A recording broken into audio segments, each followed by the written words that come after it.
Welcome back to the Convo Couch, ladies and gentlemen. I am Pastor Joe Dula. I'm Fiorella. So, what's up? So what's up? Is Mercury's in retrograde. You know this. Yes. A lot of crazy stuff's going on. Fam, why don't you break it down? Because we started before about telling everybody with this beautiful, lovely favela behind us. We're going to get to outer space about Mercury being in retrograde. Well, it's when Mercury, from our point of view, is going backwards, literally. But a lot of people say they experience technological difficulties, which we experienced, just like a bunch of mishappenings when it comes to communication. A lot of issues communicating. They say, be careful with what you say. Don't start anything new. It's just a bunch of astrological things that apparently happen with Mercury in retrograde. And yeah. Well, I mean, a lot of people talk about astrological things, but they don't realize it's just sometimes energy. And when these planets align in a certain way, in a certain orbit, it can really send some wacky energy our way. And everybody around me has been going through some crazy stuff. So I say hold off against the bullshit. Don't let it get you down. Don't try to start anything new. This is not the month to start anything new. We have 2 more times we got to dodge the Mercury in retrograde. Poor Pisces out there. The Scorpios will get it as well. And I forgot the other sign, but we'll find out when it is. So please be careful and let the energy just pass on by. And talking about passing energy right on by, I got it right up here for you, fam. Thank you. We had a little situation going in Congress. And, you know, usually fam gets really, really fired up about certain stuff. Fam, this shit got me fired up right now, man. Because what happened with Ilhan Omar in Congress is unheard of. Why don't you break it down, fam? So there's been an obvious gaslighting and an attack against Ilhan Omar for exposing AIPAC, the powerful lobbyist, and for suggesting that it's okay to criticize the government, the state of Israel, and Netanyahu's right-wing policies, and that doesn't mean you're anti-Semitic. So her own people, Democrats, have decided to have a resolution and draft a resolution. The House of Representatives acknowledges the dangerous consequences of perpetuating anti-Semitic stereotypes and rejects anti-Semitism as hateful expressions of intolerance that are contradictory to the values that define the people of the United States. So this is led by Nancy Pelosi, Chuck Schumer. This is actually being led by Democrats, supported by Trump and his administration as well. They also compared Ilhan to as being a Al-Qaeda. Yeah. They compared her to being someone as xenophobic dangerous as can be. Let me tell you that statement. Yeah. Exactly. So according to the AP, earlier this year, Ilhan apologized for a tweet in which she said Israel had hypnotized America. Last month, she apologized again for suggesting that members of Congress support Israel because they are paid to do so, which is true. That earned her stern rebukes from Pelosi and Foreign Relations Committee Chairman Eliot Engel, among others. And this time, Engel said that Omar's suggestion about divided loyalties was a vile stereotype that had no place on his committees. Republicans demanded that Democrats just throw her out of the panel, but there was no sign of that happening. We also found out that it was supposed to happen today, but because of all the backlash from everybody supporting Ilhan, they're moving it to possibly tomorrow instead. Yeah. Well, you know, I think they're taking some time to reconsider what they're about to do. You know, they've been caught once again. They've been exposed. I mean, they are in the pockets of AIPAC lobbyists. They're getting paid off and bought for, and whether they're lobbyists for the Jewish state or lobbyists for anything else. Lobbyists are bad, you know, and they only represent one group of people within Israel, and those are the entitled, privileged people. There are a lot of Jewish people within Israel who don't agree with the Netanyahu government and will speak up against AIPAC. So I'm glad that she's speaking up, and people like Maria Estrada, who's been doing that work with the letters and everything else, standing up. I made a post, fam, and I said it. For those of you who call yourself progressive and chose not to stand with Ilhan Omar, you've made my list, buddy, because that's the way I feel. Exactly. And constituents are going to show her support for her through voting these people out that aren't standing with her, and also through donating money, which has been a thing. People have been donating money to her in solidarity of what she's done. She said, I should not be expected to have allegiance or a pledge support to a foreign country in order to serve my country in Congress or serve on committee. And she tweeted this as well. We have this picture here. Many of us agree with her. I mean, we're living in this reality where being opposed to Netanyahu and the occupation is not the same as being anti-Semitic. And this is something that she's been saying. And we have this little video right here of her that shows just how she isn't worried. She doesn't want you to make this about her. This is about something bigger than her and something that should be allowed. We're entering fascism fully when we can't criticize a group of people. So here's the video. When the elites do what they do, whether it be on the Democratic side or the Republican side, when the elites do what they do and they start to suppress conversation, that's fascism. And that's what the Democratic Party is giving you, as well as the Republican Party. And fam, I just want to say, a lot of people have been saying this stuff behind closed doors. It's just nice to finally see somebody stand up against corruption. Let's go to the video.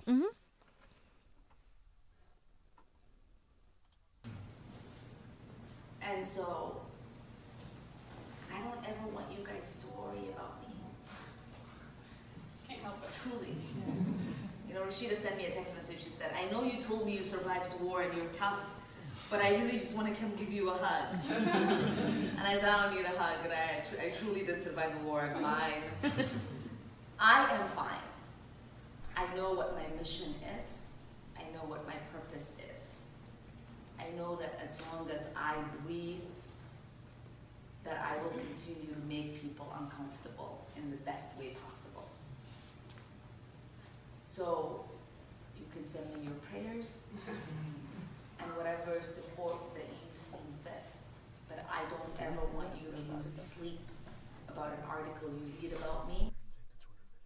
Okay, so she also says in several tweets that we have here, my Americanness is questioned by the president and the GOP on a daily basis. Yet my colleagues remain silent. I know what it means to be the American, and no one will ever tell me otherwise. And she's also said, I am told every day that I'm anti-American if I am not pro-Israel. I find that to be problematic, and I am not alone. I just happen to be willing to speak up and open myself to attacks. This is extremely important because she is one of very few people who has criticized the state of Israel and Netanyahu's right-wing policies without question and isn't afraid. The majority of even the freshman Congress people like Alexandria Ocasio-Cortez have been really hesitant in their criticism. This is coming from her stance, I think, as an anti-war congressperson, and it also shows in her comments on Venezuela, telling us that we need to hands off Venezuela. No other congressperson besides Tulsi has really said those words. Yeah. And it's very, very important to support someone like her because she is an immigrant. She wasn't born here. And I think that has an effect of how you perceive the world. You know that you're not someone self-centered that grew up in America, that's never been outside of America. When you come from other places and you've seen the world, you definitely have a different perspective. And let me say something else about when you're talking about Tulsi. Tulsi came to her defense. Tulsi also spoke up for Ilhan. I remember some people were kind of criticizing and said that Tulsi had a form of Islamophobia. She didn't show that today. She just spoke up for Ilhan, and like a lot of people have been standing up for Ilhan. They've been calling Nancy Pelosi. They've been hitting the phones here in California, and I think it was great today that they suspended their resolution. Well, we'll see when they pick it back up and what they do. They want to suppress more conversations, but that's what a fascist government wants to do, and that's what we're surrounded by. And it's clear that this isn't only about the fact that they're trying to say this is anti-Semitic or anti-Semitic tropes. This is about who she's criticizing, who she is. She's a Somalian, Black American, Muslim woman, and that also carries a very, very heavy weight with how she's being judged. Other people have criticized AIPAC, criticized Netanyahu, and none of this has happened. So going off of that, The Intercept had a great article in talking about how Republicans and Democrats are gaslighting us. They said the president of the United States has called neo-Nazis very fine people, retweeted neo-Nazis, told the audience Jewish Americans that Israel is your country, and indulged in anti-Semitic conspiracy theories. While running for office, he tweeted an image of Hillary Clinton inside a Star of David next to a pile of cash, told an audience of Jewish donors, you want to control your politicians. That's fine, and put out a campaign ad that attacked 3 rich and powerful figures. While a private citizen, he insisted only short guys that wear yarmulkes should count his money and kept a book of Adolf Hitler's speeches on his bedside table. He has never apologized for any of this, and neither is Congress. And there are other examples of people who have done this and haven't been held accountable. Yeah. And she definitely did not do any of that. She's simply criticizing the powers the lobbyists, the fact that they have so much control over our war economy, over our entire economy in general. Yeah, she's doing what she was put there to do. She understands what her goal is and what she needs to do. I think the comment of her saying, my job is to make people uncomfortable in the nicest way possible and speak about the things that aren't spoken about. Number one, because she's not bought. And we've showed you, we've had the show, fam, with all the AIPAC lobbyists and everybody who goes to speak to him, Nancy Pelosi, Chuck Schumer, John McCain when he was alive, Donald Trump, Hillary Clinton, Barack Obama, George Bush. They're all being bought and paid for. I hate to say that in a bad way. But yes, they are. They're bought and paid for by AIPAC. They're lobbyists. And last year, I think it was $22 million or something to, persuade the Congress to do what they want to do. That's not, come on. Talking against that's not anti-Semitic. Talking against that is talking against corruption. All right? And simultaneously, she's just been working really hard on bringing these issues to the forefront of anti-war. She's talked about the pharmaceutical companies. She joined Bernie Sanders in January at a news conference to introduce a legislative package that would lower prescription drug prices in the U.S. And the support with her, as we said, has come in the form of donations and a form of very well-defined, very supportive tweets, like this one from Aaron Mate. Yeah. Aaron Mate is one of my favorites. He was with the Real News Network. He's been on Jimmy Dore a lot lately. This guy's done a great job. He did a great job exposing the fugaziness of the Russiagate story. He's been great when it comes to Venezuela. He just got back from Venezuela, and he's been big to call out the Democrats for what they had been doing to Ilhan. And he said well-meaning people encouraged to Ilhan, Minnesota, apologize because he argued that she had inadvertently played into anti-Semitic tropes. I hope they can now see that they are inadvertently played into a smear campaign that exploits anti-Semitism to silence critics of the Israeli government. And fam, that's what it's all about right there. That's entirely what it's all about, in a nutshell. And like you were saying, Tulsi Gabbard. Sorry, I jumped the gun. Or Gabbard. Depends on what part of the country you're from. I don't know. I'm from the South. Everybody says Moulin Rouge I people. think it's actually Gabbard, whatever you want. But she even talked about, yeah. We must stand united to condemn religious bigotry, the anti-Muslim bigotry and hate expressed towards Representative Ilhan Omar. Comparing her to 9/11 terrorists is reprehensible. Yeah, and that is something they're doing. They're actually comparing this woman to 9/11 terrorists. It was like the same type of Democrat who said the Russiagate attacks were like the 9/11 attacks as well. These people really need to get a grip. And better yet, these people really need to be thrown out of Congress. Alexandria Ocasio-Cortez talks about that list. We should start retweeting these lists once they come out, because people like Debbie Wasserman Schultz, I know we ain't got no pictures of her here, she's also talking about this being anti-Semitic. That woman needs to go. Yeah, that woman has a lot of AIPAC support, a lot of right-wing. She's fixed elections twice now. Yeah, she's honestly awful. She's like the last person that should be opening her mouth right now. Another person that supported is Rashida Tlaib. She said, as you guys saw in the video, I am honored to serve with Ilhan Omar, an incredible, courageous woman. Every time I worry about her and the ugly attacks, I remember what she said to me 2 months ago. I survived war. I can survive this. Yeah. And then Alexandria Ocasio-Cortez, she said, I'm heartbroken that there isn't more denunciation of this outward and blatant expression of bigotry and Islamophobia by a state party.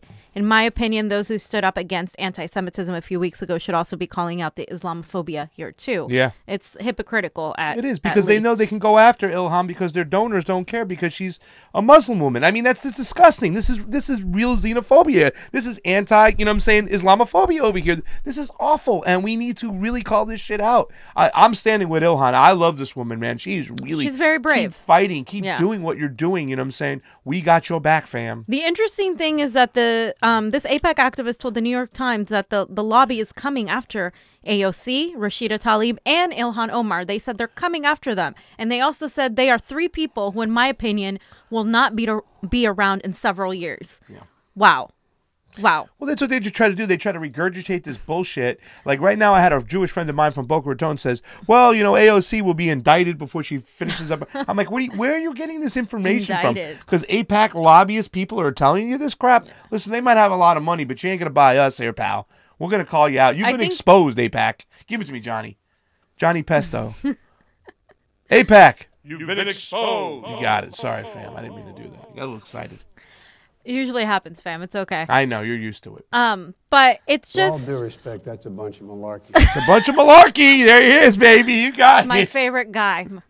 Uncle Joe. It's just really important because it just shows that they are a threat. It just shows that they're a threat. And these 3, women of color who happen to be women of color, they're over here getting things done and they're threatened. And that's all it is. And we have Sarit Makdisi, who said the Israelis are bombing Gaza. Yet again, children constitute the majority of Gaza's population. Think about that as you ponder the cynically manufactured controversy around Ilhan Omar and the thundering political silence over the real outrage here. And this is in response to a tweet where warplanes renewed the bombing in the middle of Gaza. And this was literally while people were criticizing Ilhan. And it actually puts everything into perspective. Like, we are criticizing this woman for speaking out against what Netanyahu's government is doing, yet people are dying and we don't seem to care. Yeah. Maybe Netanyahu. because they're not here. They're not our American people, but this is the kind of mentality that is so selfish in our own government, and why so many people dislike America. Corrupt Netanyahu, who was just indicted himself too as well, you know what I'm saying, for corruption in his own country by his own people. Not to mention that I think that Donald Trump is now going to cut off aid to Palestine. I saw something. I want to really confirm it before I go into it. I know we're done talking. We're kind of saying on this subject, but there's more to come on this stuff because it hasn't stopped. And if you don't know anybody who talks about who really bought Donald Trump when it came to the AIPAC, his lobbyist speech, it was Sheldon Adelson, who gave Donald Trump a ton of money. And one of the things he set Donald Trump out to do was to move the capital to Jerusalem. Yeah. And Donald Trump did it despite the backlash it could have, despite Palestinians not getting a fair shake and dying every day and getting killed by Netanyahu's government for just protesting. And you know who else supported Ilhan on 2 occasions? One, the first time he called her. The second time, he issued a statement to The Hill and said, anti-Semitism is a hateful and dangerous ideology which must be vigorously opposed in the United States and around the world.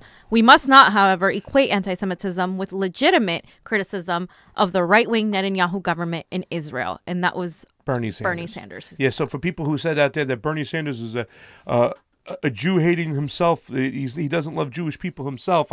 Somebody attacked me saying that, dude, you're crazy. Just because he opposes the Netanyahu government, that does not make him anti-Semitic, fam. Not at all. So let's get into something else because we have another subject we got to talk about. That was the first subject. Ilhan Omar is on our side. Guess what? Ilhan Omar is on our side over here. She understands sanctions, fam. And I say this all the time. Sanctions kill, because I really don't think that the everyday American people understand what sanctions are. They think that it's like a little smack on the hand, like you're just misbehaving and we're going to put this little small sanction on you. No, in actuality, sanctions kill, and they mostly kill the poorest citizens of that sanctioned country. I have over here Venezuela crisis. Former UN rapporteur says U.S. sanctions kill citizens. And it says, we got a little bit written over here, the first UN rapporteur to visit, am I saying that word right, by the way? Rapporteur? Yeah. Rapporteur to visit Venezuela in 21 years has told the independent U.S. Sanctions on the country are illegal and could amount to crimes against humanity under international law. The former special rapporteur, Alfred de Zayas, who finished his term at the UN in March, has criticized the U.S. for engaging in an economic warfare, fam. And that's where it all starts out. And this was against Venezuela, in which he said is hurting the economy and killing Venezuelans. Sanctions kill, he told The Independent, adding that they fall mostly heavily on the poorest people in society. Demonstrably cause... What's that? Sorry. Say that word for me. Which one? Demonstrably cause death through food and medicine shortages, lead to violations of human rights, and are aimed at coercing economic change in a sister democracy. Okay, so the people who have the money in these countries, fam, they're okay. You know what I'm saying? And I found a video that was pretty neutral. And I want to break it down in regards to what's really going on in Venezuela right now today, because it all started in 1999 with sanctions, okay? And it didn't happen overnight. And now I also want to show you my quick post that I put up with Johnny Pesto over here, okay? And I made a little post and I said, here's America's playbook for regime change, Check it out. Number 1, we locate a country fruitful of natural resources. 2, we apply sanctions and create an economic crisis. 3, we fund the opposition with tax dollars. 4, we act like we care and we offer humanitarian aid, in which we know we smuggle weapons in. And 5, we call for the democratically elected leader to step down. 6, we install our puppet. 7, we steal that country's natural resources for corporate gains, not for our people. And 8, we find the next country, rinse and repeat. Fam, hands off. That is a Venezuela. perfect, a literal perfect example, step by step, of what we do. And if people don't want to believe that yet, that's fine. That's their prerogative. But we're going to keep pushing truth out there because that's exactly what we do. And you know, I grew up thinking that America was trying to spread democracy. That's what they teach you in school. Yeah. History is always the lessons of the winners. It's never the truth. And, you know, I think we need to start changing that narrative. So, okay. So we got this little video, and this video is kind of cool because once again, I want to concentrate today on sanctions. That was the playbook, and the first 2 parts we're going to explain, we're going to show you. So let's get this video up. We're going to start at 13 seconds. Johnny Pesto, he's getting it ready. And we're going to get it rolling. We're going to stop it along the way, and we're going to explain this as it goes. So here we go, 13 seconds. Separate category of trade restrictions are those that are not economically, but rather politically motivated. Such restrictions are referred to as economic sanctions. Economic sanctions differ from protectionist policies in that they're not intended to protect the economic interests of the domestic producer, but rather they use economic penalties in an effort to punish a target country. Economic sanctions are used when there are political, moral, or ideological differences between countries. The end goal of the sanctions is to make the target country change its behavior. Okay, so first off, fam, here we are. Wow. What is the behavior back in 1999 that we wanted Hugo Chavez to change when we imposed the first bit of sanctions? I mean, what the behavior is? Oh, we found that fruitful country full of olive oil, full of crude oil, full of gold, full of minerals. Okay, so we want that now. So we want him to let us in, our corporations in, and we want to use that oil for military gain, you know, for political gain. So the differences were political, they're moral, and they're also ideological, fam, because I keep on saying this all the time. We talk about this all the time. It's a socialist government. The United States elites do not want the citizens of America to see a socialistic government work. They don't want people to see the citizens getting health care. They don't want to see the people getting education. They don't want to see the people getting assistance whatsoever, because if they see it successful, then the American people might want it themselves. And let me add to that. The colonizers don't want to see their colonized areas, the ones where they invaded, to be successful, because we'll see a form of social democracy, democratic socialism in the Netherlands. But we don't see that same thing in South America because the implications are much greater when it's a third world country, quote unquote, having success in socialism. And we just can't allow that. Yeah. So let's run this next part right here, and it will just show you, too, some of the reasons why we push sanctions.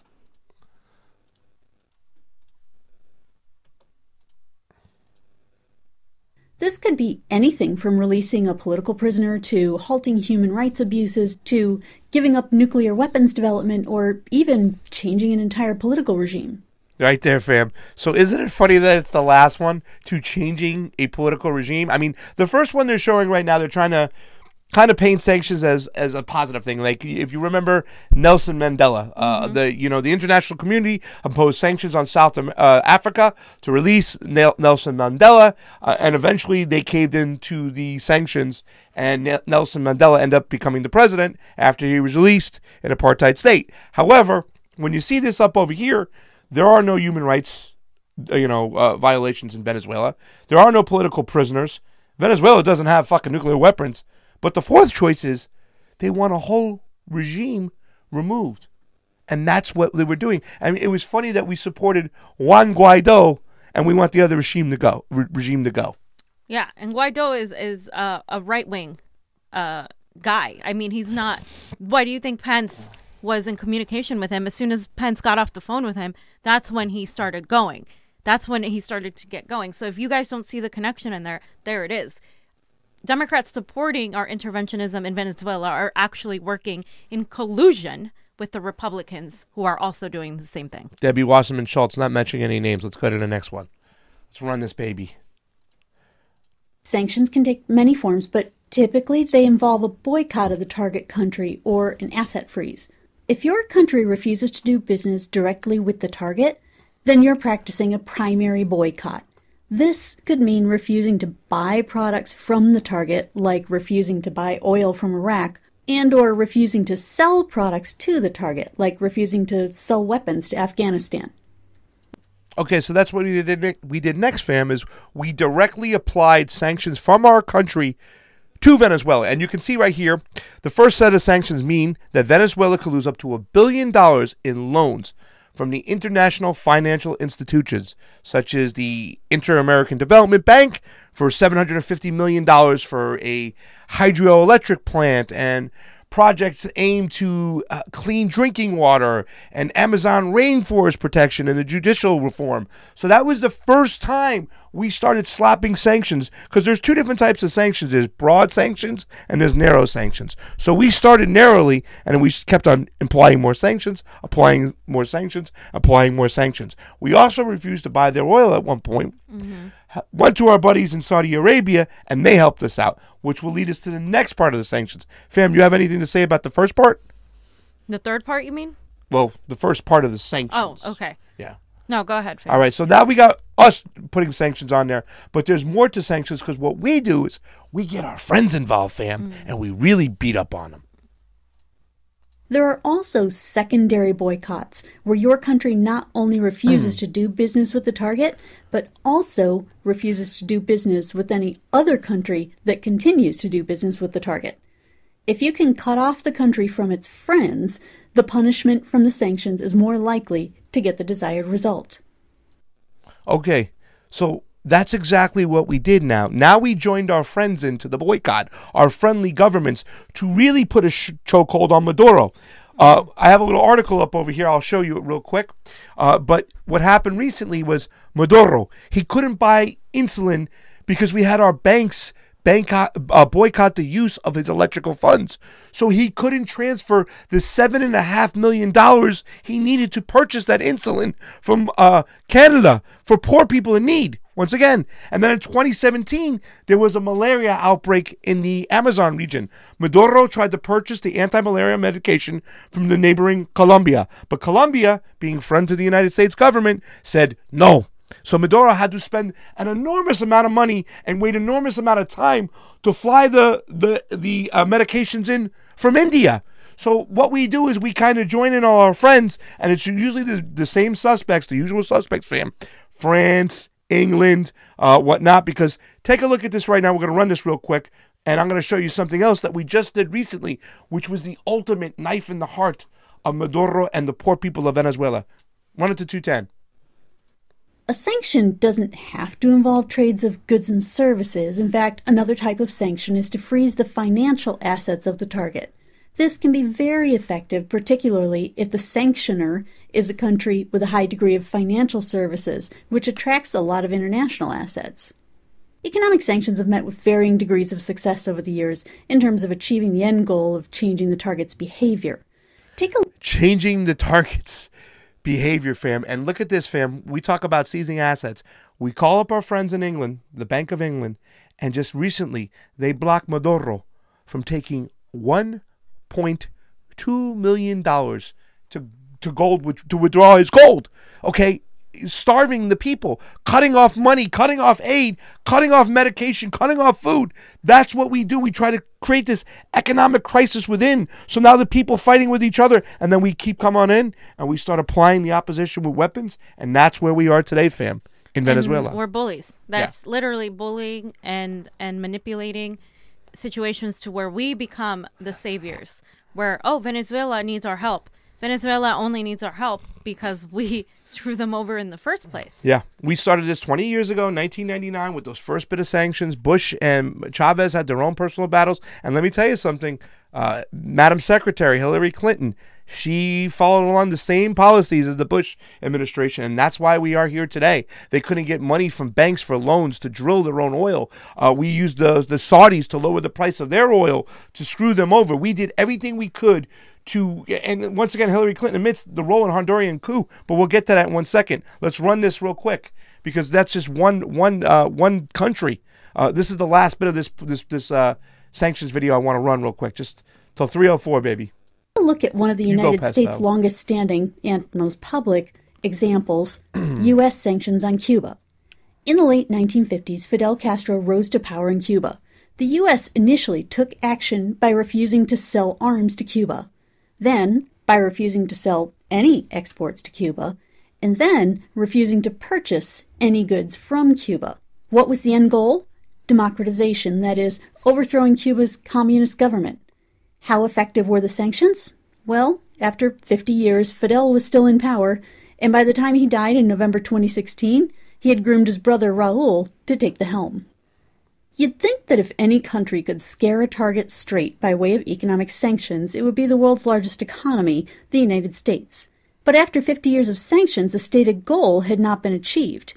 Why do you suppose that is? Time to think, fam. Time to think. You know, some countries, they have resolve. And let's get this something straight here, fam. Cuba doesn't have a homeless problem like the United States does. Cuba's citizens enjoy free health care. Cuba's citizens get a higher education. You know what I'm saying? So why are we trying to cripple these countries with sanctions?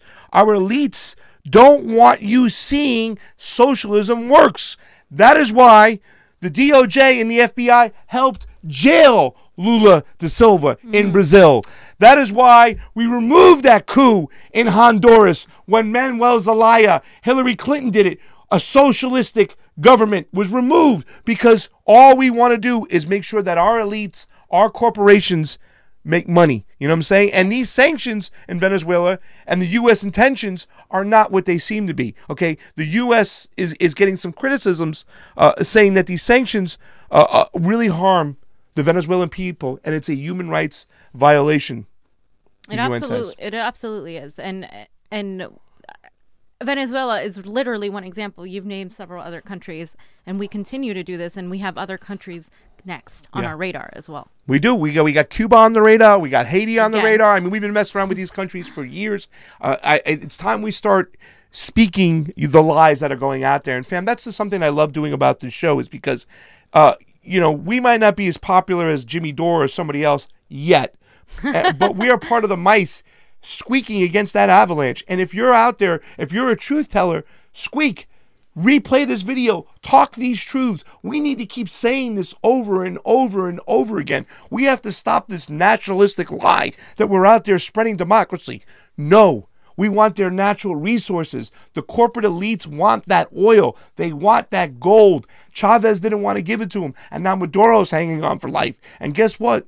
We're already hiring Mr. Evil Geppetto. John Bolton says the trioca of evil. He's talking about Cuba next. Yeah. He's talking about Haiti next. They vilify them, so you hate them too. Yeah, and they use a humanitarian facade, a Trojan horse of giving people goods in order to continue their diabolic mission. And it's not an exaggeration. I mean, that is what we do. And if you think about it, it makes sense because right now in America we have the biggest wealth inequality in a first world country. It is ridiculous how all the top wealth is concentrated on the 1% and everybody else is barely getting by. And so that's why people like Tulsi Gabbard are amazing when they speak truth on foreign policy. She said, decisions by presidents who do not understand foreign policy or who lack the temperament or foresight to make wise and careful dissorts result in suffering and death and the decimation of communities abroad and at home as we bankrupt our country to pay for unnecessary war. So not only are we hurting those nations, but we're also hurting the majority of our nation who we're telling that all the things they want, Medicare for all, higher wages, free public education, child care, a Green New Deal, is they can't pay for it because all of our resources, our attention, and our money is going to hurting other people in other countries, and yet saying we are the greatest country in the world, spreading democracy. Johnny, can you put my message up that we did again too? Because I wonder if you can get to it really quick, because I want to kind of piggyback on what Fam just said over there, because it's so true. We talk about this all the time. Look at number 3. And this is what people don't understand. This shit's being funded with our tax money. They're using these advocacy groups to say, oh, the Center for Latin Freedom, and they're putting in 900 million or 90 million or whatever it is, and they're spreading it out and opposing the opposition in Nicaragua, or opposing the opposition in Venezuela, and now opposing the opposition in Haiti. And we're paying for it all. We also paid... and the DOJ has had such influence in Brazil now. This is coming out of our dollars. What happened to the Donald Trump who said he was a non-interventionist, that he wasn't going to go down this path, that we're wasting money in stupid wars that he said the other day? He was draining the swamp. Meanwhile, he's doing his own private fucking war out there. Fam, it's disgusting. We got to get on to Bernie, because if we talk about this stuff, I'll lose more than my voice. I will lose my marbles, fam. And this is something that's been going on. Do we have a song yet? Bernie Sanders, Bernie Sanders, oh, Bernie yeah, Sanders, Keith. Bernie Sanders. Shout out to Keith Rubino for making a good song. For making the Bernie song. He made the song with the Eminem knockoff, and now this time he did Run Tricky. DMC. He did Run DMC. I love the man using That's the classics. That's from your time, right? Run That's DMC. right. Well, the fam don't make me be out that old and stuff, so you know what I'm saying. Let's talk about Bernie Mania, because for people out there that don't think that this man has got a really legit shot to win, they're just not looking at his crowds. They're not looking at his funding. Nope. They're not looking at the polls that say he's the most popular politician in the United States, fam. They're ignoring it. They know that they exist, but they're trying to pretend it doesn't. So we have some of these pictures here from the Brooklyn rally. Say that again. The first one. Where? Brooklyn. From Brooklyn. Biggie Smalls. If it wasn't good enough for you, fam, I'll practice. Then we you gotta get better with that. You gotta get better with that Brooklyn stuff. I mean, you could just, when you see out there, you look out there. There's my shit again. But when you look out to this Brooklyn crowd, look at this, fam. This was the first rally, and I know we can't get up too close. But Sneha's there. Sneha's there. Hi, Sneha. But the diversity within the crowd. There are black people, white people, Asian people, African American people, Israeli people. There are, Islamic people. There's all different types of people out there. And it's amazing that it was freezing cold in Brooklyn, and they still packed it in, fam. Exactly. And also in Chicago as well. And it's funny, there's this meme that said, leaked picture, Bernie Sanders holds meeting with his powerful special interest donors. 360,000 donors, fam. It could also be the Russians. These Russian Oh, now look at that. Look at that in Chicago there. Now you know who's there? That my boy Kit Cabello up there. Yeah. Holding it down. Kit Cabello, Harns Len Media. He was on TYT. He's been on Jimmy Dore. The guy is just the man with the master plan in Chicago. Kit Cabello, we love you and stuff. Shout out to Kit. And then we just have a bunch more pictures and people holding the Bernie signs. It's really awesome. You got Nina Turner up there. That's my Turner. girl. That's our girl, Nina. There she is. She's got a lot of love. Awesome. Look at Nina over there. Wow. Hey, fam, it's like a hurricane, and the hurricane is coming. Mercury is in retrograde, but there's a Bernie meteor heading towards Donald Trump's White House, and it's going to blast on through. Good job. So, well, it's going to happen, fam. Also, can we have a picture of my favorite? Jane. She's going to make a great First Lady. Isn't she? She's going to make a great First Lady. And I love the new Bernie water jugs that are out there and stuff. They're going full press. You know what I'm saying? Shout out, hey guys, just for future reference, I want a Bernie water jug for the gym. So we have some snippets of these videos, and I looked through the very most important parts of the video that I wanted to kind of showcase. Yeah. And we're going to go through them rather quickly. So we get the volume up on these.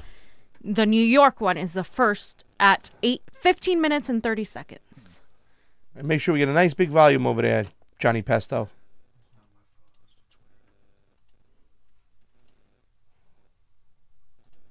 There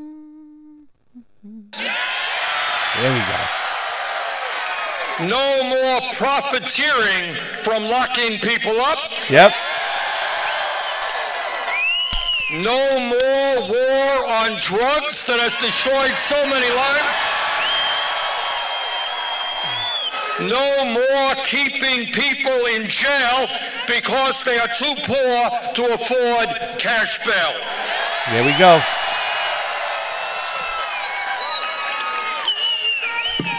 And by the way, When we talk about criminal justice reform, we are going to change a system in which tens of thousands of Americans every year get criminal records for possessing marijuana. But not one major Wall Street executive went to jail. Yeah. We can just stop it there again. Yeah, exactly. Exactly. The hypocrisy of the war on drugs. The war on drugs hasn't worked. I was actually watching a Vice video earlier how the meth capital of the world, of the United States, is in Fresno, California, and how it's primarily affecting the Latino community. And it's ridiculous how, you know, there's a doctor that goes around and takes care of people because he has to, and nobody else is doing it, and he's helping them. And we need to switch from punishment into rehabilitation in regards to, you know, the drug and the opiate crisis that we are facing. For the longest time, we've had to switch from, you know, we ask these questions and whatnot. We asked these questions to when we moderated a debate. Well, are you for decriminalizing cocaine? Now, we weren't really serious about decriminalizing cocaine, but we wanted to see the answer from the candidates to say, hey, listen, we got to pinpoint out one thing, that, you know, rehabilitation is way far more important than incarceration, because incarceration is just a scam, it's just a business, and the prison industrial complex is there. Bernie hasn't for 1 second, he hasn't lifted his finger off these issues. He's been at it full-fledged since he conceded to Hillary Clinton. This man has been at work, and I can't wait. This guy is going to win the presidency. Go ahead, baby. And just one thing, fam, to say about the drug industry is that, God, you made me lose my train of thought. I'm so sorry. Because sometimes about the drug industry, we're talking about the war on drugs. Yeah. So let's just go to the 20-minute and 17 seconds. I'm sorry. Interrupting me, fam. My bad. No more major investments in never-ending wars.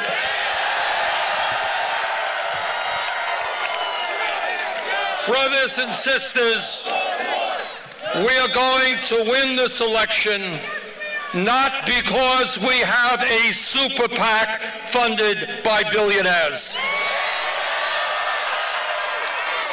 We're going to win this election because we are putting together the strongest grassroots campaign in the history of American politics. Yep. That says it all. I mean, Bernie Sanders people. always focuses on the million people, on having 50 states, all of us, and it's the people. He has a lot of the people, and as you can see by the crowds, he's not someone that's just talking. He's actually telling the truth. Yeah. And then one last for the New York at 23 minutes and 15 seconds. And my mother raised my brother and me. I learned a great deal about immigration as a child because my father came from Poland at the age of 17 without a nickel in his pocket, without knowing one word of English. He came to the United States to escape the crushing poverty that existed in his community and to escape widespread anti-Semitism. And it was a good thing that he came to this country because virtually his entire family was wiped out by Hitler and Nazi barbarism.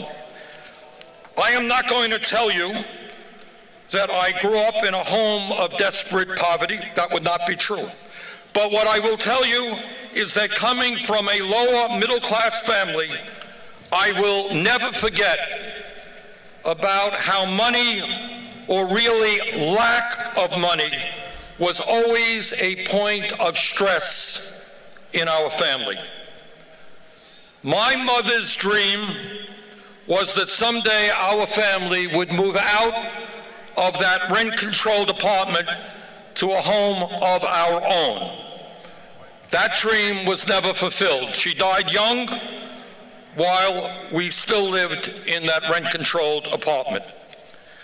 My experience as a child living in a family that struggled economically, powerfully influenced my life and my values. I know where I came from.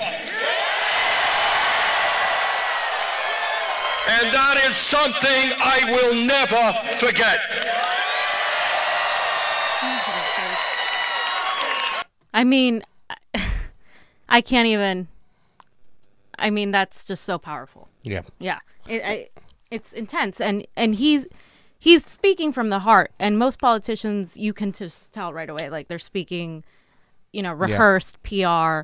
People sitting in a room telling them, "You're going to say this, you're going to say that." At least with Bernie, you know for a fact that the way he was raised and where he comes from is something that he's not going to forget. And also what we're going to see in the next... In Chicago is that not only does he not forget where he came from as the son of immigrants, a first-generation American, but he also isn't going to forget how he was an activist, how he put his life on the line. And so in the next video, we're going to see several people alluding to that. I got to say, too, something, though, real quick, if you don't mind. No. About when he talks about these things, a lot of people can relate. They can understand how poor it is and what it's like to live poor.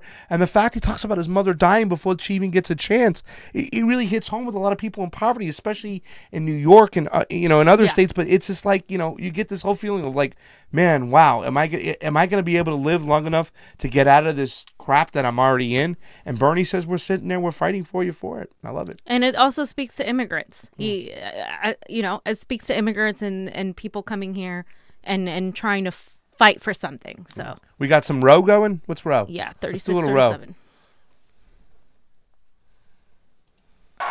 It's important. Listen up. He passed in the first time in the history of the United States, the first time ever, a war power resolution through the Senate to end the civil war in Yemen.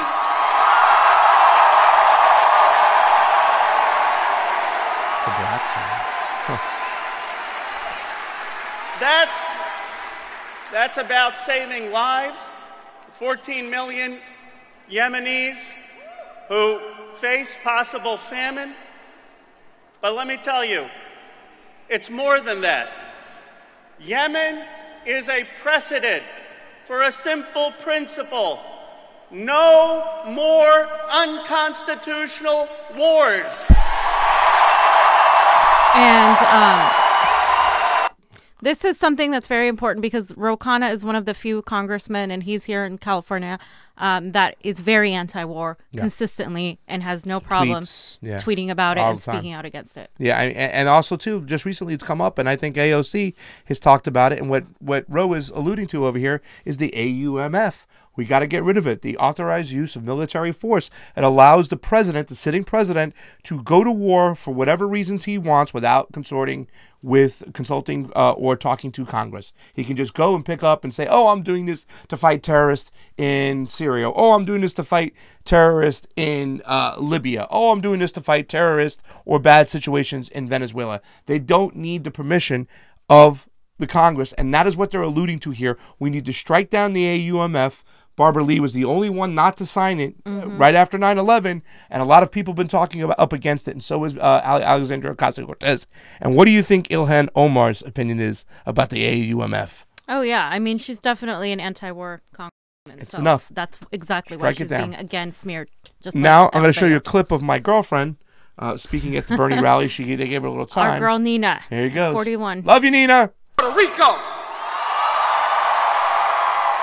She's one of our co-chairs, and she's back at home, so I got to give her a shout out. Chicago, the revolution is here tonight.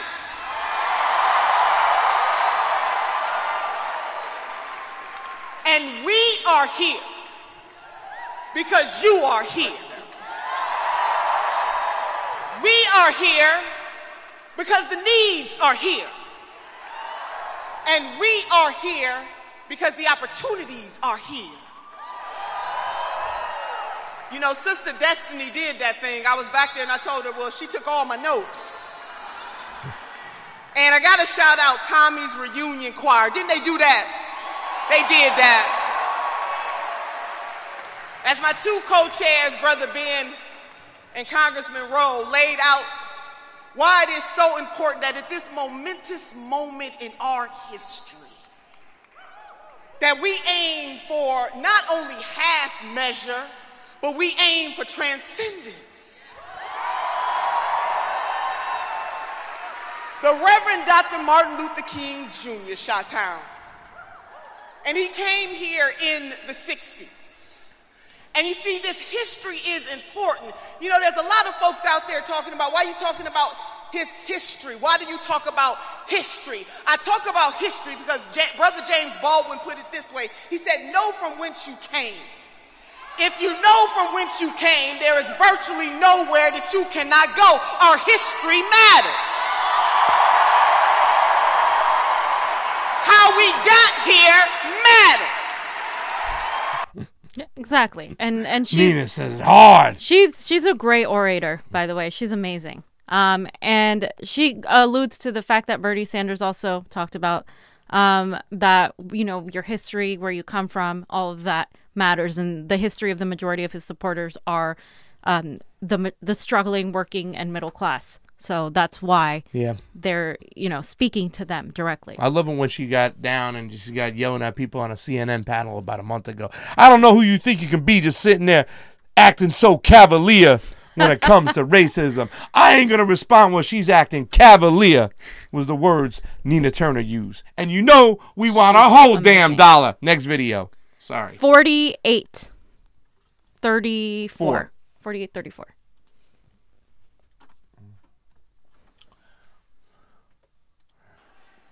That with these hands. Oh, this is my favorite.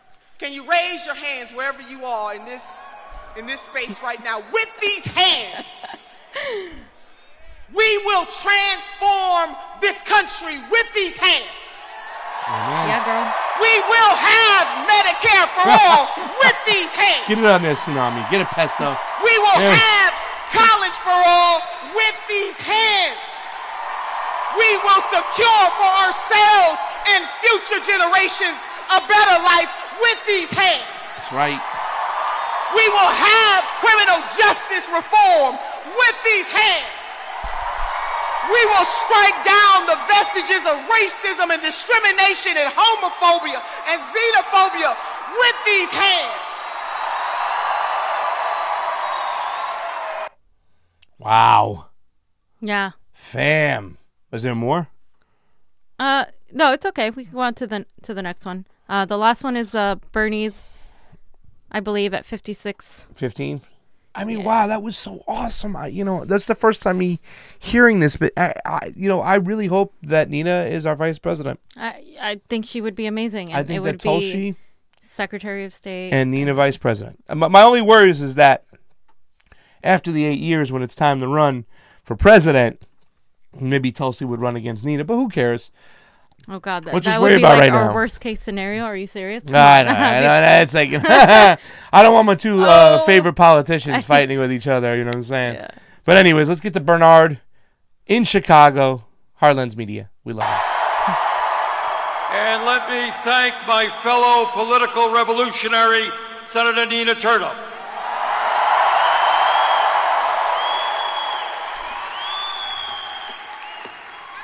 We are gathered here tonight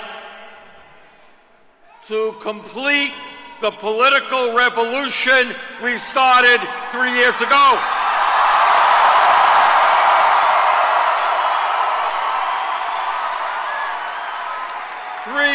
Ago, they thought we were kind of crazy and extreme. Not the case anymore. 3 years ago, the ideas that we brought forth here in Illinois and all over the country were rejected by Democrats. Not anymore. Not me, us. We have begun the political revolution, and now we're gonna complete it.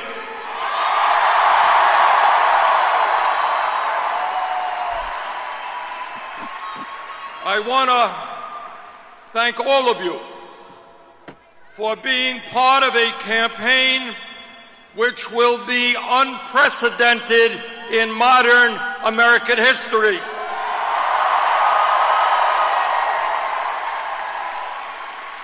It's so awesome, fam, because he just doesn't talk about what Bernie Sanders is going to bring to the table. He's talking about us. When we say not me, us.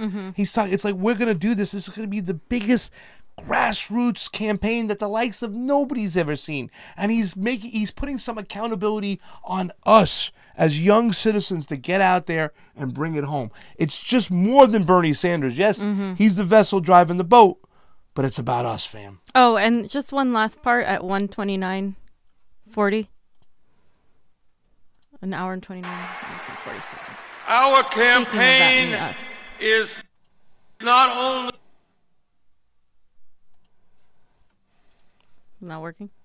Who's got it? Let's move it on to the next one. Okay. No worries. One day, many of us went to the spot where they were planning to put the trailers. We were corralled by the police and told not to cross a line. Well, some of us did cross that line.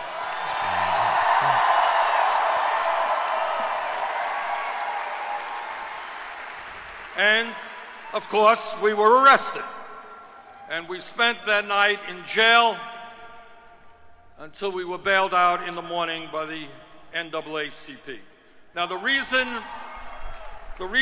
I tell you all of this is because my activities here in Chicago taught me a very important lesson that I have never forgotten. And that is that whether it is the struggle against corporate greed, against racism, sexism, homophobia, environmental devastation, or war and militarism, real change never takes place from the top on down. It always takes place from the bottom on up.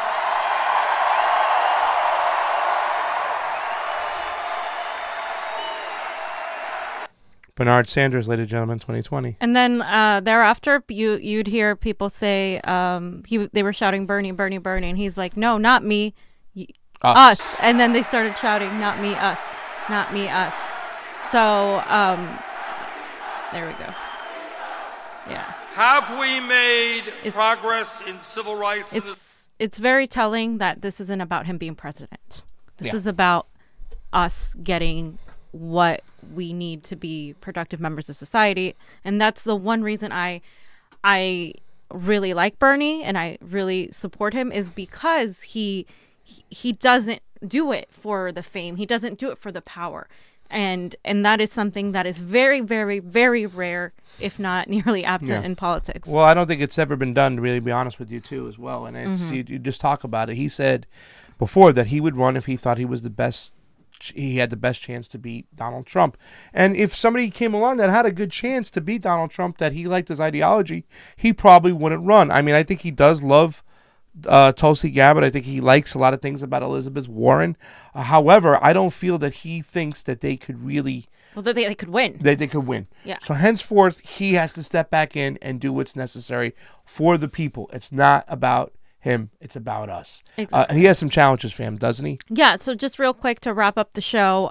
His 3 major challenges. He has a few major challenges. The Truthdig had an article of a media attack, and shout out to... Winkle the Bernie bro with a little super chat donation. Thank you, Winkle. We love you. Glad you're watching them. My boy Perry is throwing a little something. But let's talk about these 3 major challenges too, fam, because this is something that's pretty important, because there's a lot of things that, we're going to have to deal with. And especially us as independent media. So the corporate-owned media and corporate advertisers-funded media of the country are the biggest barriers between Bernie and the Oval Office, not necessarily the establishment DNC, which is an issue, but the media is constantly perpetuating things about Bernie and everybody that's in opposition to the status quo. So they say that often functioning as propaganda outlets, the major news media serve as amplification of a system for corporate power.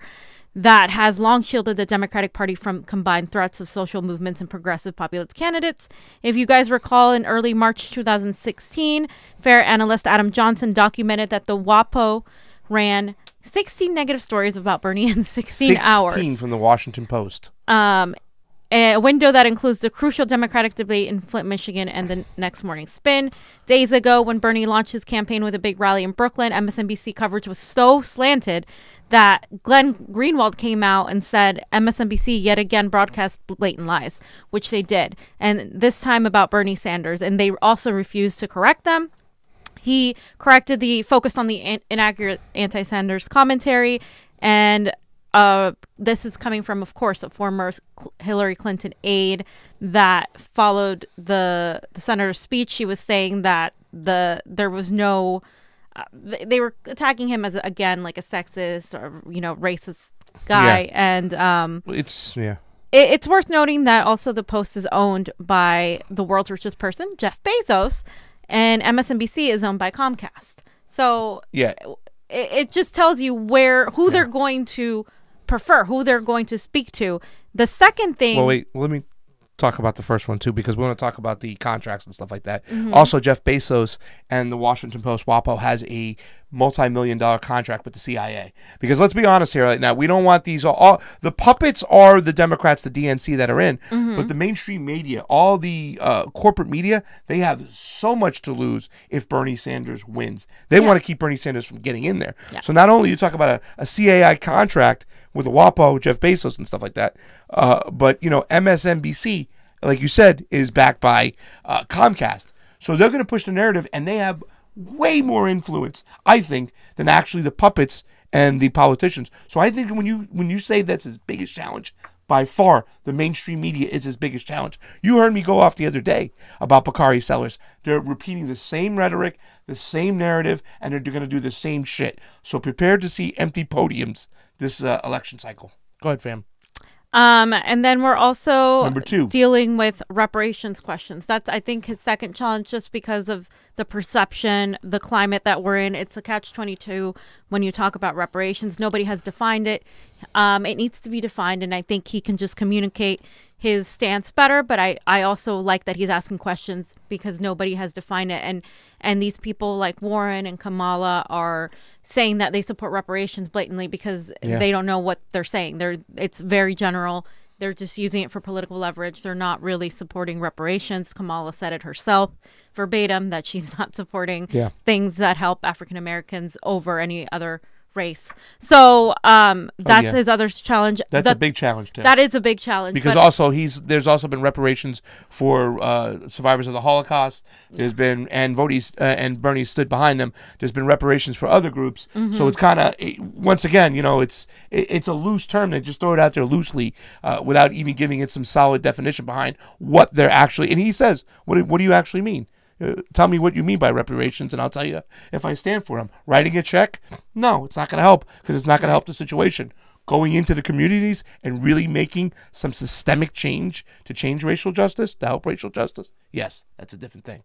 Number 3, fam.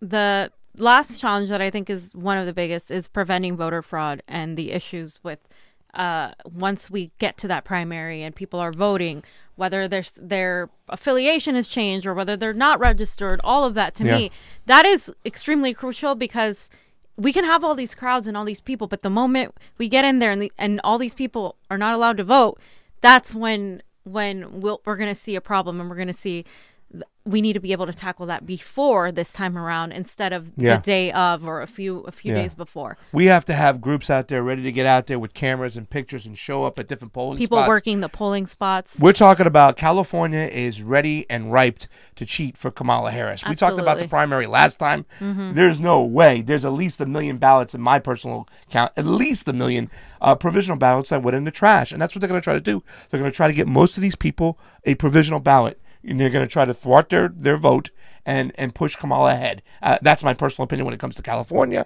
But they're going to do this against Bernie. They did it last time. They never paid a price for it. Nobody went to jail. Nobody went to jail in Arizona. Nobody went to jail in Nevada. Nobody went to jail in Brooklyn, fam, for all those people who were purged. So, yes, this is a big obstacle. So get out there, get ready, find out where your local polling places are, show up, get the day off if you can, Get your video out there. Get your battery charger and record everything that you can, because we cannot leave any stone unturned. This is a big one right here. They're gonna try to cheat, and we got to catch them in the act. And triple check your registrations, because there's already people like Pat the Burner on Twitter saying that their registration is not, they're not registered, or it's changed, and you don't want to come find out when it's too late.